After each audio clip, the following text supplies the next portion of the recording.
성경은 교회를 예수 그리스도를 몸으로 하고 그 몸을 이루는 지체가 성도라고 규정하고 있습니다. 에베소서 1장 22절 23절을 보겠습니다. 또 만물을 그 발 아래에 복종하게 하시고 그를 만물 위에 뭐로 삼았다고요? 교회의 머리로 삼으셨느니라. 그는 당연히 예수님을 말합니다. 23절에 교회는 뭐라고요? 그의 몸, 그리스도의 몸이니 만물 안에서 만물을 충만하게 하시는 이의 충만이니라. 이 교회는 만물을 충만하게 하시는 그리스도의 충만이 임하는 곳이라는 것이에요. 때문에 교회가 건강하고 부흥하고 성장할 때에 성도들도 성도들의 가정도 자녀도 건강하게 크게 복받게 될 줄로 믿습니다. 골로새서 1장 18절에도 예수 그리스도를 교회의 머리라고 그랬습니다. 또 고린도전서 12장 27절에서도 교회를 성도를 그리스도의 몸이라고 했습니다. 교회는 예수 그리스도를 머리로 삼고 그리스도의 몸을 이루는 성도가 각자의 역할을 잘 감당해야 합니다. 오늘 본문인 디모데후서 2장에도 우리 각자 성도들이 하는 역할을 집안에 있는 그릇으로 비유하고 있습니다. 다시 한번 오늘 본문을 한번 여러분의 목소리를 읽어봐 주십니다. 디모데후서 2장 20절 21절입니다. 다 같이요. 큰 집에는 금그릇과 은그릇뿐 아니라 나무그릇과 질그릇도 있어 귀하게 쓰는 것도 있고 전하게 쓰는 것도 있나니 그러므로 누구든지 이런 것에서 자기를 깨끗하게 하면 귀 쓰는 그릇이 되어 거룩하고 주인의 쓰심에 합당하며 모든 선한 일에 준비함이 됨이라. 이 본문을 이해할 때에 오해하기 쉬운 것이 있습니다. 왜 오해하기 쉬운가? 21절을 다시 한번 올려주시면 21절에 귀하게 쓰는 것도 있고 전하게 쓰는 것도 있고 이 표현 때문에 오해하기 쉽습니다. 사람들은 귀하게 되기를 좋아합니다. 귀한 대우 받고 싶어 합니다. 그래서 귀하게 되는 것과 천하게 되는 것에 관심을 갖기 때문에 더 많은 관심을 기울이기 때문에 오해할 수가 있습니다. 그런데 본문의 쓰임은요, 쓰임 받는 데 있습니다. 어떤 게 귀하고 천하냐 이게 아니라 쓰임 받느냐 쓰임 받지 못하느냐가 본문의 관심입니다. 아무리 비싼 그릇이라도 쓸모없는 그릇은 주인의 입장에선 도움이 되지 않습니다. 본문에 천하게라고 번역되어 있지만 우리가 생각하는 그러한 천한 뜻의 의미보다는 금그릇이나 은그릇보다는 그렇게 대단한 그릇은 못 되지만 그런 의미가 있어요. 금그릇이나 은그릇처럼 그렇게 비싼 그릇은 되지 못하지만 그런 의미예요. 그러나 주인의 입장에서 나무 그릇이든 질그릇이든 필요에 따라 너무나 요긴하게 쓰일 수 있는 것입니다. 그래서 21절이 중요합니다. 21절 다시 보여주시면 그러므로 누구든지 이런 것에서 자기를 깨끗하게 하면 귀 쓰는 그릇이 되어 그랬어요. 주인이 그 그릇을 쓰느냐 마느냐는 그 절대 기준이 깨끗한 그릇이냐 아니냐가 중요하지요. 깨끗하게 준비가 되어 있으면 주인은 아주 적절한 타이밍에 적절한 곳에 아주 적절하게 요긴하게 그 그릇을 쓰게 될 것입니다. 주인 입장에서 볼 때에 금그릇이냐 은그릇이냐 이거보다도 지금 이 시점에 꼭 필요한 그릇이 뭐냐가 중요합니다. 그래서 오늘 본문에 보니까 21절에 귀히 쓰는 그릇이 되어 이렇게 되어 있어요. 그렇습니다. 귀한 그릇 되는 것보다 귀히 쓰임받는 그릇 되는 게 더 중요합니다. 귀한 그릇 되는 것보다 귀하게 쓰임받는 게 더 의미가 있습니다. 우리 성도들 중에는 자기 생각에 세상 기준으로 자기를 보면 자신은 금그릇, 은그릇이 못 된다고 생각하는 분들도 있을 거예요. 그보다 중요한 것은 주인이 필요로 할 때에 손이 가는 그릇이 돼야 됩니다.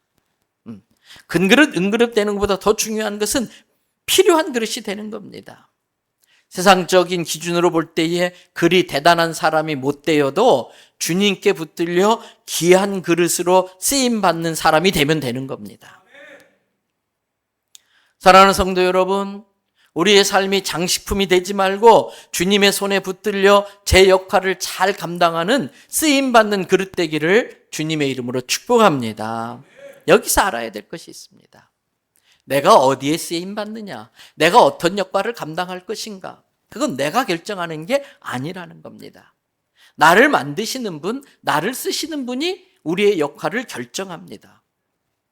그런데 나를 왜 이렇게 만들었느냐, 나에게 왜 이러한 천한 일을 맡기느냐, 따질 수 없다는 거예요. 그렇게 따지는 사람에게 사도 바울은 로마서 9장 20절 21절에서 이렇게 말합니다. 이 사람아, 네가 누구길래 감히 하나님께 따지고 드느냐? 지음을 받은 물건이 자기를 만든 사람한테 어떻게 나를 이같이 만들었냐고 따질 수 있겠느냐? 21절 다 같이 읽어봐 주세요.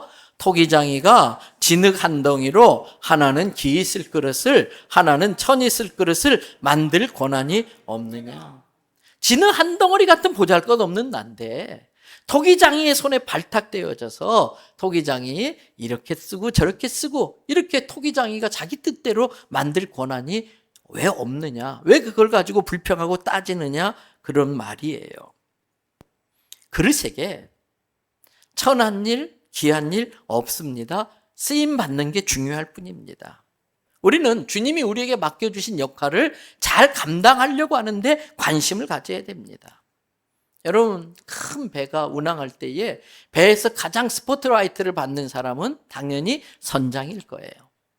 하얀 모자를 쓰고 제복을 입고 막 지시하면은 모든 사람이 그 선장의 말을 따르고요. 그러나 그 배를 선장의 말대로 움직이게 만드는 사람은 배 맨 밑창 기관실에서 기름때 묻은 옷을 입고 얼굴에 시커먼 것을 묻히고 있는 기관사일 겁니다. 기관사가 갑자기 아프다든지 어떤 사고를 당했다든지 그러면 선장이 아무리 선장실에서 오다를 내려도 그 오다가 실행되지 않습니다. 배가 제대로 움직일 수가 없는 것입니다. 각자 성도가 맡은 역할을 성경은 은사라고 말합니다. 그 은사는 성도들마다 다 다릅니다. 각각의 은사는 예수님의 몸인 교회가 제 기능을 하고 부흥성장하는데 꼭 필요한 은사들입니다. 고린도전서 12장 4절부터 7절의 말씀을 한번 보겠습니다. 은사는 몇 가지? 여러 가지. 성령은 같고 5절. 직분 몇 가지? 여러 가지. 주는 같은 주님. 6절. 우리가 하는 여러 사역은 몇 가지? 여러 가지. 그러나 이 모든 사람들 가운데서 그 사역을 이루시도록 주관하시는 분은 하나님 한 분. 7절 다 같이 읽어봐 주세요. 각 사람에게 성령을 나타내심은 유익하게 하려 하심이라. 여러 가지라는 말과 같다라는 의미의 말이 각각 3번씩 반복해서 나와요. 이것의 의미는 여러 가지 다양한 은사들이 같은 우리 주 예수 그리스도의 명령에 따라 한 성령의 인도하심을 받아서 한 분 하나님이 보시기에 유익하게 쓰임받아야 된다는 의미입니다. 그러므로 모든 성도는 하나님이 주신 은사에 따라 내가 해야 될 그 역할을 잘 감당해야 돼요. 자기가 잘난 척하면서 자기의 소견에 오를 대로 하면은 안 됩니다. 하나님께 유익하게 쓰임 받으려면 한 예수 그리스도의 우리의 주 되신 예수님의 명령에 따라 한 성령의 인도하심을 받아 일사불란하게 움직여져야 되는 겁니다. 그래서 고린도전서 12장 8절부터 12절을 보겠습니다. 어떤 사람에게는 성령으로 말미암아 뭐요? 지혜의 말씀. 어떤 사람에게는 같은 성령을 따라 지식. 지혜와 지식은 달라요. 지식은 배워야 되는 거예요. 이것도 은사예요. 그래서 어떤 사람은 배우는데 은사가 있어요. 아주 잘 배워요. 지혜는 배운다고 되는 게 아니에요. 순간순간적으로 분별할 줄 알아야 되고 소중한 거, 덜 소중한 거 이런 걸 판별하는 지혜는 그건 하나님이 주시는 은혜더라고요. 9절에 어떤 사람한테는 같은 성령으로 믿음도 은사예요. 보편적 믿음이 있지만 어떤 사람은 특별히 믿음이 큰 사람이 있어요. 이런 믿음이 큰 사람이 교회의 큰 역사를 이끌도록 쓰임받게 되는 겁니다. 어떤 사람에게는 한 성령으로 병 고치는 은사를, 목사는 목회하는데 도움이 되라고 하나님께서 기본적인 신유의 능력을 주셨지요. 선언적 기도할 때에 치료되는 역사가 일어날 줄 믿습니다. 그런데 성도들 중에서 하나님이 특별히 병 고치는 은사를 더 크게 준 분들도 있어요. 제가 안수 기도할 때도 저 혼자 하지 않고 주변 사람들에게 손 얹으라고 하는 이유가 그겁니다. 우리 부목사님들 중에는 어쩌면 저보다도 병 고치는 은사에 있어서는 저보다 더 큰 은사를 받은 분이 계실 수도 있기 때문에 우리 부목사님들도 어깨에 손을 얹어 같이 기도하자고 청하는 이유가 바로 그거예요. 10절 어떤 사람에게는 능력 행함을, 어떤 난관을 부딪혔을 때에 다른 사람이 없는 능력이 있어서 영적 돌파를 만들어내는 사람이 있어요. 어떤 사람에게는 예언이 뭐 절로 가면 어떻게 된다 이게 아니고 미래를 전망해 보면서 바른 방향으로 공동체를 이끌어가는 은사를 말해요. 또 어떤 사람에게는 영들 분별함을, 교회가 악한 것들에게 휘둘리지 않도록 영적 분별력을 갖게 만들고, 또 다른 사람에게는 각종 방언 말함을 통해서 우리 속으로 다 토해내지 못하는 기도를 하나님 앞에 올려드리고, 또 이 방언의 은사 중에는 애국어에 아주 탁월한 은사가 있어요. 카나다를 데리고 지난번 일본 선교사대에 갔는데 저 깜짝 놀랐어요. 일본말을 너무나 잘해요. 선교사님이 도쿄대 학생 수준의 일본어를 한대요. 문제는 읽을 줄도 모르고 쓸 줄도 몰라요. 일본 도쿄대 학생들이 본 드라마를 많이 보다 보니까 그냥 말이 그절로 되더라는 거예요. 걔는 은사가 있으니까 독일어도 하고 영어도 하고 일어도 하고 그렇게 하는 거예요. 하나님 주신 특별한 은사로. 왜? 선교하는 일에 쓰라. 어떤 사람은 방언을 통역하고, 또 11절에 보니까 이 모든 일은 한 성령이 행하사 그의 뜻대로 각 사람에게 나누어 준다. 내가 이거 하고 싶어서가 아니고 하나님께서 그 사람을 나보다도 더 잘 알고 있는 하나님이 나에게 알맞는 은사를 주신다는 거예요. 그래서 12절 다 같이 읽어봐 주십니다. 몸은 하나인데 많은 지체가 있고 몸의 지체가 많으나 한 몸인과 같이 그리스도도 그러하니라. 이게 교회라는 거예요. 그리스도의 몸은 하나인데 여러 성도들이 각자 지체의 역할을 감당함으로써 교회가 그리스도의 몸을 이룬다는 거예요. 그런데 이 지체들이 할 일을 안 하고 입만 열심히 일하는 사람이 있어요. 입으로만 열심히 일하는 사람이 있어요. 잘난 척하고 대접만 받으려고 하고 시키려고만 하고. 그럼 어떻게 됩니까? 고린도전서 12장 21절부터 23절 보세요. 눈이 손들어 내가 너를 쓸데없다 하거나 머리가 발들어 쓸데없는 발이라고 구박하고 이렇게 하면 안 된다 하지 못하리라. 22절에 더 약하게 보이는 몸의 지체가 도리어 요긴하다네요. 별 볼 일 없어 보이는 지체가 더 요긴하게 쓰임받고 있다는 거예요. 23절에 우리 몸에 덜 귀히 여기는 그것을 더욱 더 예쁘게 입혀주라는 거예요. 덜 귀하게 여기는 그것을 더 아름답지 못한 지체를 더욱 아름답게 만들어주라는 거예요. 예를 들면 이거예요. 우리들이 일반적으로 우리 몸에서 제일 더럽다고 생각하는 데가 어디예요? 저는 발바닥보다 항문인 것 같아요. 항문은 다 더럽다고 생각해요. 그래서 항문을 무시하고 그러는데 이 항문이 파업을 일으켜봐요. 문을 닫고 안 열어줘. 큰일 납니다. 큰일 나. 항문만 그런 게 아니죠. 평소에 이거 있으나 마나한 것 같이 여겨지는 지체가 있어요. 급히 가다가 저 탁자 모서리에 그냥 발이 채여가지고 새끼발가락이 부러져 봐요. 새끼발가락 부러져 본 적이 있었나요? 골절되어 본 적이 있어요? 네. 여러분 얼마나 이게 소중한지 몸의 밸런스를 잡아줘요. 새끼발가락이. 이거 하나 다치면 걸을 때 삐뚤삐뚤 걸어요. 빨리 달리지도 못해요. 여러분 고린도전서 12장 25절을 보세요. 같이 한 목소리 읽어봐 주십니다. 문 가운데 분쟁이 없고 오직 여러 지체가 서로 같이 덜 보게 하셨느니라. 눈이 잘 봐줘야 넘어지지 않아요. 눈에 뭐 들어가면은 이걸로 잘 또 이렇게 눈물이 구멍을 열어서 물을 내줘야 돼요. 손이 항상 뒤를 잘 닦아줘야 몸이 깨끗해. 병균에 오염될 거예요. 이 손이 역할을 안 닦아주면은. 다 소중합니다. 다 제 역할이 있습니다. 모든 지체가 그 역할을 잘 감당하고 있기 때문에 그리스도의 몸인 교회가 제 기능을 발휘하고 잘 움직이는 것입니다. 우리 옆에 사람 쳐다보시고 당신이 그렇게 소중한 분인 줄 미처 몰랐습니다. 당신 없었으면 큰일 날 뻔했습니다. 존경합니다. 네. 저는 이 시간에 특별히 하나님이 우리에게 있으라고 하신 그 자리에서 감당해야 될 역할이 뭔지를 좀 짚어드리고 말씀 마치려고 그래요. 하나님이 있으라고 한 자리. 제일 먼저 우리는 그리스도의 몸을 이루는 성도 하나님의 자녀입니다. 그러면 성도의 역할은 뭡니까? 가장 먼저는 하나님 앞에 예배를 통해 영광 돌리는 거예요.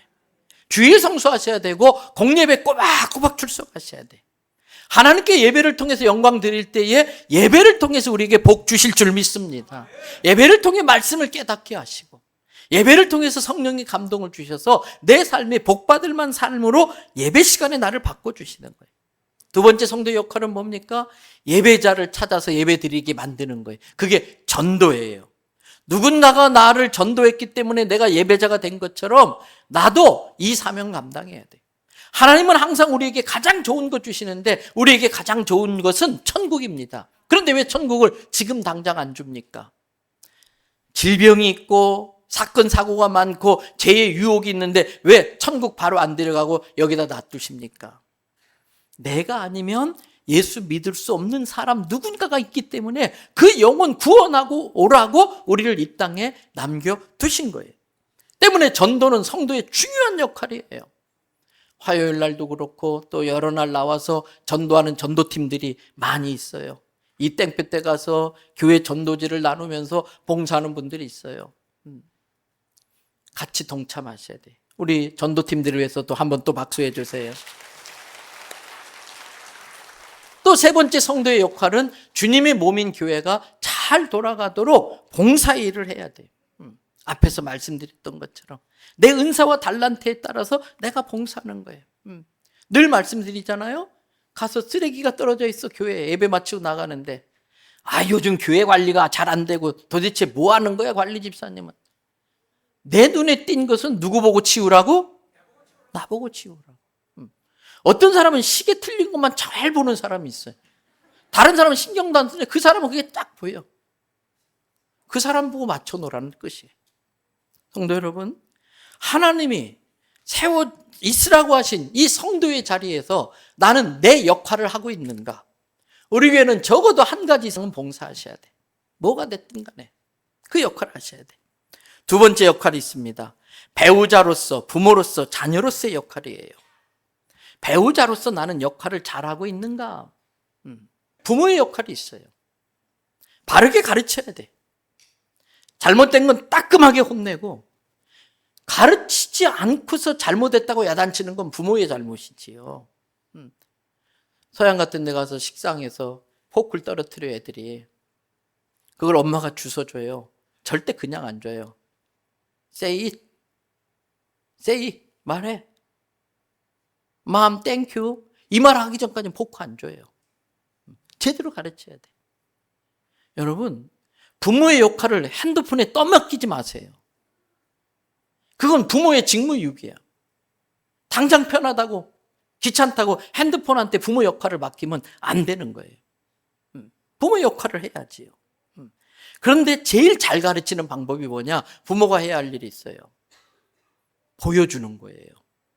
내가 가르친 대로 내가 살아냄으로써 보여줄 때에 그 교육이 이루어지는 거잖아요. 내가 하지도 못하는 걸 애들한테 가르쳐 놓고 안 한다고 혼낼 수 없는 거잖아요. 그러니까 좋은 모델의 역할을 해 주셔야 돼. 저렇게 사는 게 바로 사는구나. 그리고 자녀로서의 역할이 있어요. 부모에게 효도하셔야 돼. 내 어릴 때 오줌똥 다 받아내면서 나 키웠잖아요. 뼈 빠지도록 고생하면서 키워냈잖아요. 그러면 이 어르신들이 다 노인이 돼가지고 이제 애가 됐잖아요. 도로 애가 됐어요. 그러니까 노인들도 응석을 부려요.